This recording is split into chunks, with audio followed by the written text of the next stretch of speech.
Welcome back. You're still watching the Nile Oracle, and I'm honored to be having with me in the studio for tonight engineer Hassan Shaaban, the civil engineering consultant and the political analyst. Thank you very much once again for being with us tonight, speaking about the maritime security in the Red Sea and the Suez Canal revenues. It was affected more specifically for the past fiscal year. This year not so much, it is a lot better. But for the past year, it has become very evident that it is very important to be securing the navigation, the maritime navigation in the Red Sea through different routes. How do you see the importance of this factor for the security and the stability of the African continent in general, and for Egypt and specifically economically at least? Well, you know, the security of the Red Sea is crucial actually, because actually the Suez Canal will not operate unless you have security and stability in the area actually, because as long as you're threatening civil vessels all the time, and you're threatening them, and you're using drones, and so this actually hurt our income from the Suez Canal. We've been hurt actually so far. So actually the security of maritime in the Red Sea is essential for us, as well as Saudi Arabia. Yes. Actually. So actually Saudi Arabia and Egypt have a great responsibility to lead the countries in the area to agree to how to protect navigation in the Red Sea. And any aggression cannot actually be left without a punishment, because it doesn't really mean well. Like this is hurting our economy, hurting the Saudi economy. Of course, Israel is being hurt because all of their trade with the Far East comes to Eilat. All of these countries are being hurt from any threats that are imposed in the Red Sea. So maybe a unified military or navigational military force stationed in a number of islands in the Red Sea could actually benefit. This is number one. But again, unfortunately, all the attacks are being from missiles and drones, and this is the new era or a modern way of launching attacks and wars. So I think we should have a strategy to eliminate the possibility of these threats to the navigation in the Red Sea.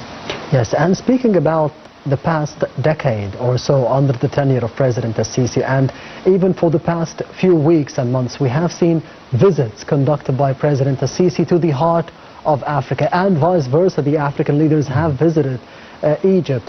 Those high-level consultations and the constant political dialogue on the presidential leadership level between Egypt and the rest of Africa. How do you see the importance of those consultations for the future of the Egyptian-African bilateral ties on the political front?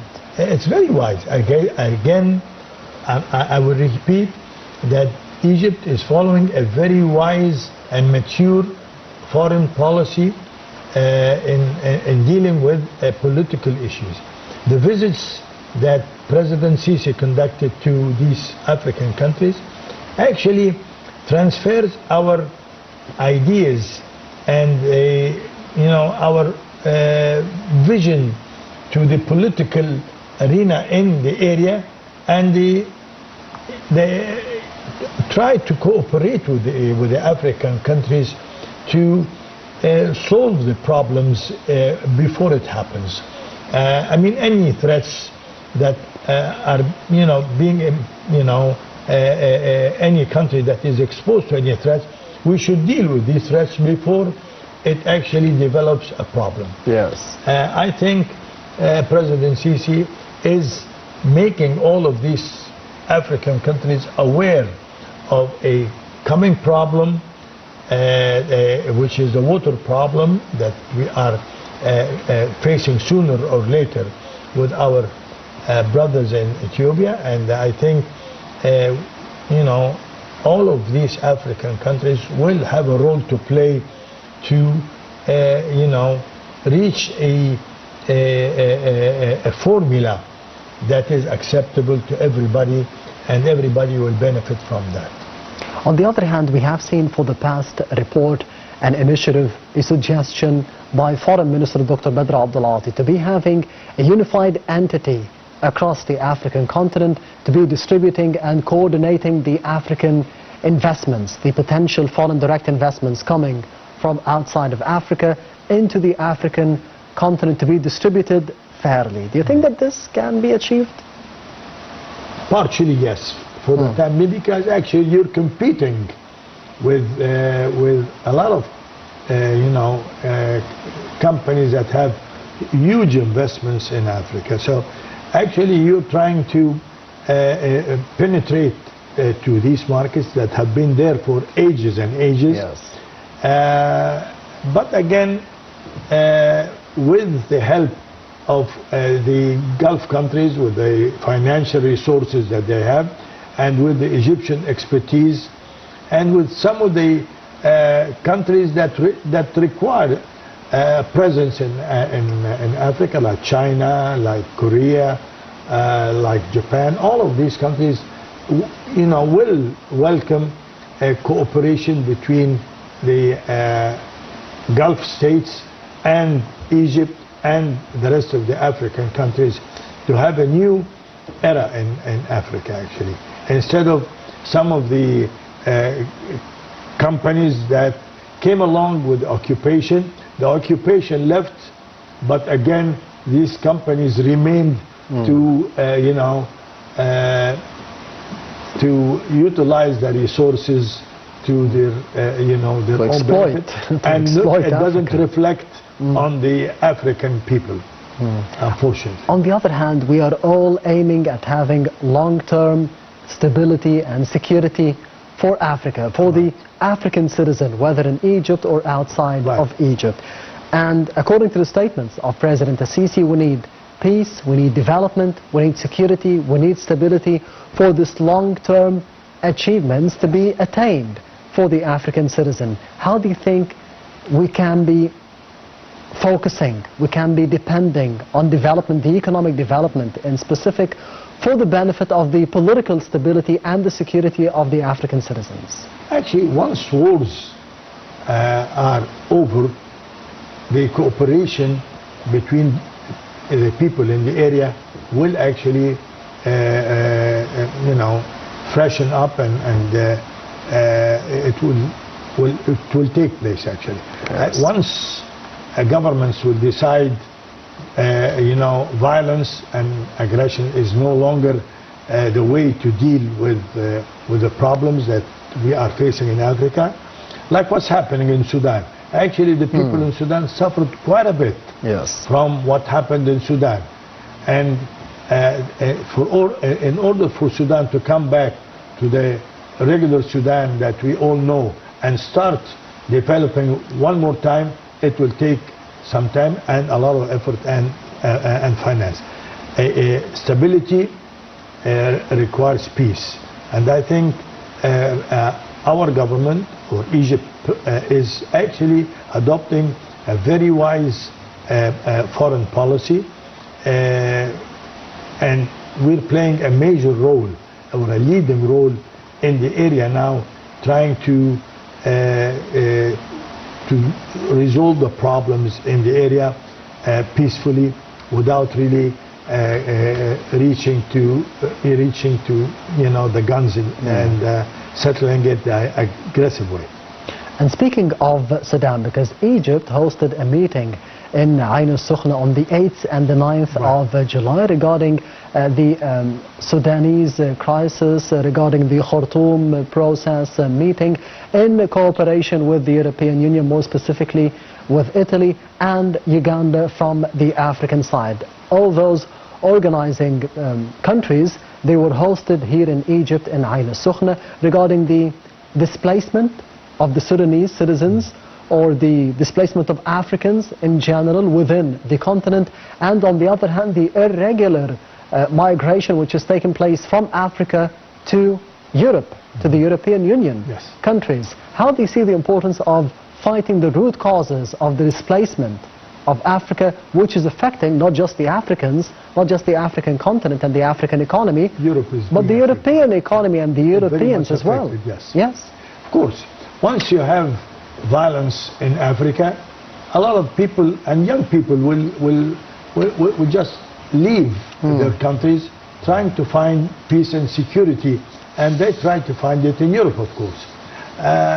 But again, fighting the roots of the problems and resolving the problems, as like what happened in Sukna, and it reflected immediately on Sudan. Actually, Sudan is moving, with good rate toward peace, and everybody is wising up, and I think we will see a very democratic and stable country very soon. Within a year's time, Sudan have a lot of educated people and a lot of patriotic people who love Sudan, and I think Sudan will benefit from this class of educated and patriotic people. We will see Sudan coming up to the regular Sudan we know very soon. We have spoken about the Egyptian-African policy under the tenure of President Sisi for the past 10 or 12 years. But for the future, what are the challenges, in your opinion, that are facing the Egyptian-African policy and the possible opportunities for it? The African countries, and especially Egypt, will have to play a very wise political role, because Africa suffered enough in the past for so many years, and we don't want Africa to lean toward a new superpower and get another superpower offended and get into a stage of fight between superpowers on African ground.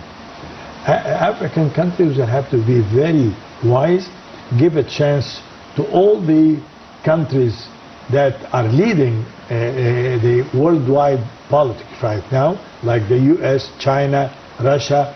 All of these countries will have a chance to cooperate with African countries. But again, we don't want to lean toward one side and get the other side to consider that was a hostile move from the African countries. We need to play a very wise role and keep everybody happy and cooperate with everybody instead of creating new challenges in Africa. But speaking about the superpowers operating on the African continent, because we know about the history of colonization in Africa from France, for example, England and other countries that had benefits, economic benefits and maybe military benefits from the African continent. But it seems that the approach has changed to be dealing with cooperation, coordination from those countries, and it could be a win-win situation for the previously colonizing countries and the previously colonized countries in Africa. Amidst all this, how can Egypt be operating to be having leverage, just like the summit that took place, for example, with the coordination and with France, in cooperation with France, and the French President Emmanuel Macron was here, and it was held in Kenya, which is an English-speaking country, not a French-speaking country. Well, you see, I think Egypt have a very good chance because we have a good history with the African countries. I mean, for the last maybe 70 years, we established a good relation with a lot of the African countries. And I think if we could just form a group of countries in Africa that could lead the politics in Africa and draw a new map for the political issues in Africa. This will benefit both the old colonized our companies that used to come with the colonization, yes, and the present situation in these countries, like in Niger, for instance. They actually rejected the foreign influence that they had for some time, but I think it improved after a while, and things are moving in the right direction. Everybody doesn't want any headaches, and I think we will see a lot of cooperation between African countries and companies that used to occupy these countries in the past. It's a partnership now. It's a partnership, yes. It's a win-win situation now. Speaking about the win-win situation, we have the African Continental Free Trade Area Agreement. Yes. Why isn't it being implemented fully for the benefit of the Africans? We need to actually play it serious and try to benefit from these agreements. We have signed a lot of agreements, but we did not put the spirit or the right procedures to benefit from it, actually. We need to utilize all this paperwork that we've signed to the benefit of our economy and strengthen our relations with these countries that we have signed agreements with.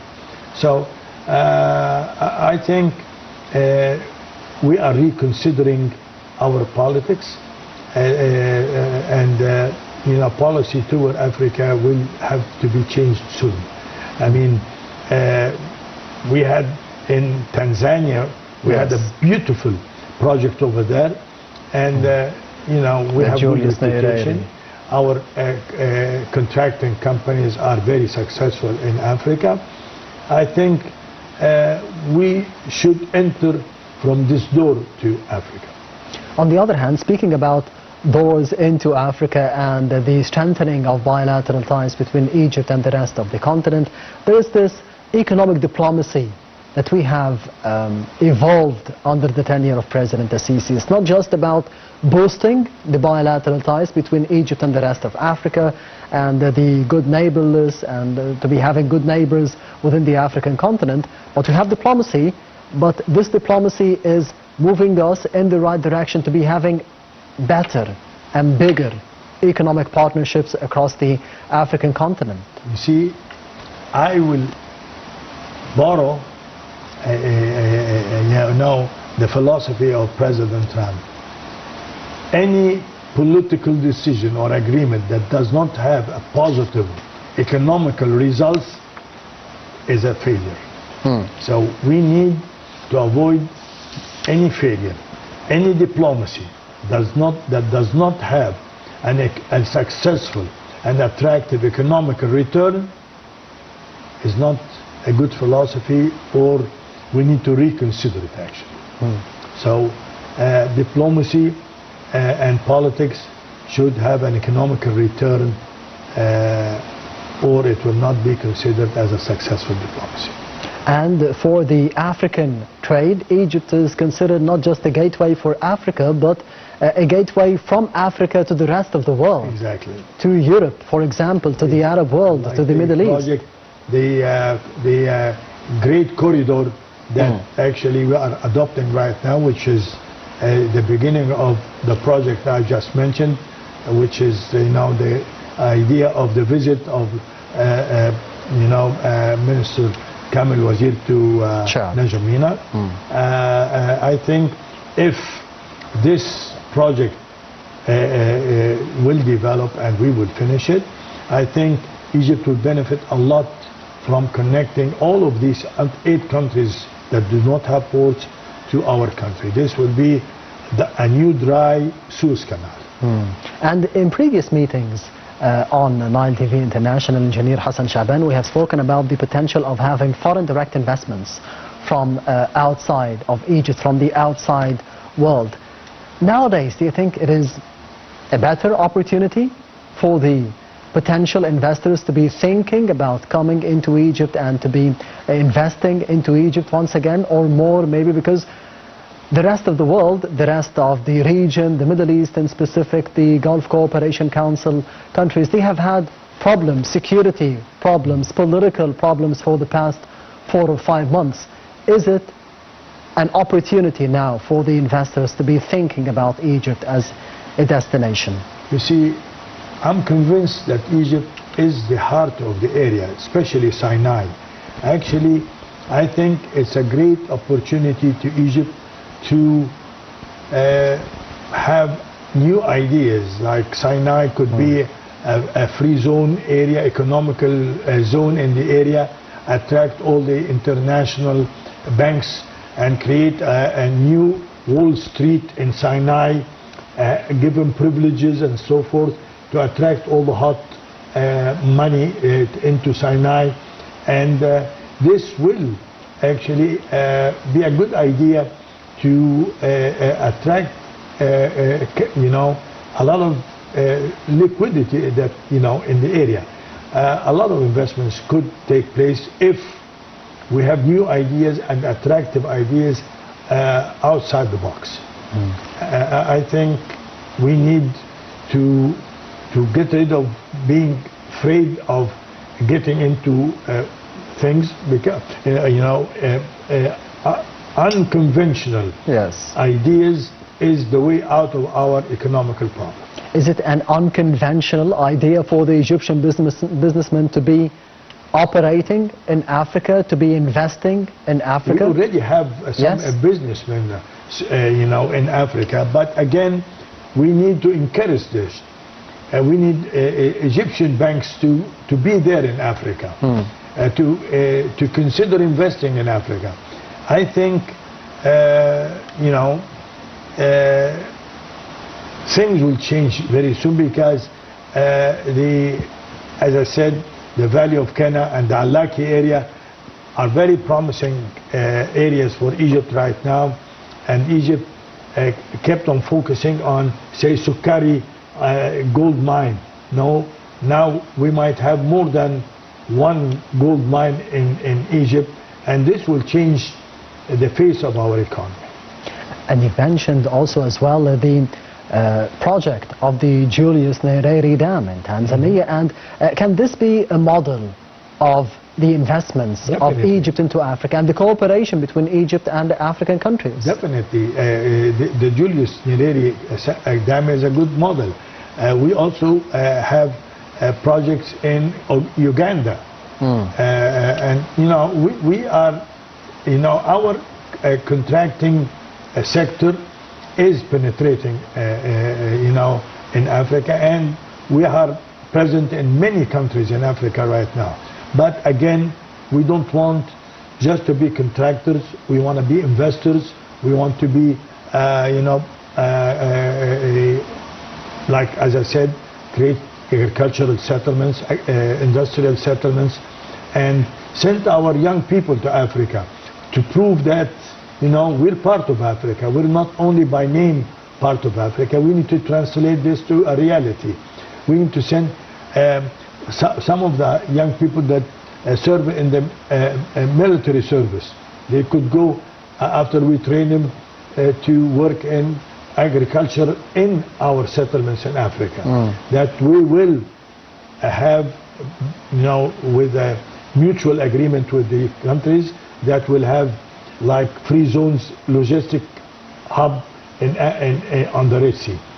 If suppose we give an area to Niger or Benin or all of these countries will welcome giving areas to Egypt to have agricultural settlements, and we send our young people to work over there, mix with the people in Africa and prove that we're part of Africa. And can the rest of Africa, more specifically the Nile Basin countries, be convinced that the model of cooperation that we have witnessed for several African countries and Egypt could be aiming at having sustainable growth, sustainable development for the rest of the continent? Definitely, yes, definitely.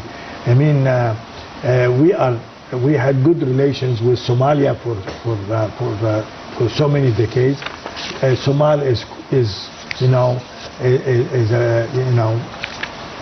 we have common history.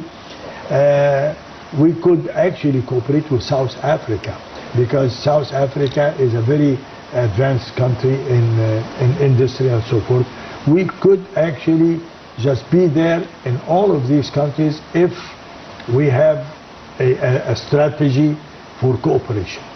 Yes, Engineer Hassan Shaaban, the civil engineering consultant and the political analyst.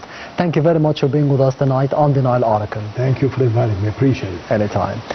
And this brings us to the end of the first segment of the program. We'll be having a quick break. Stay tuned.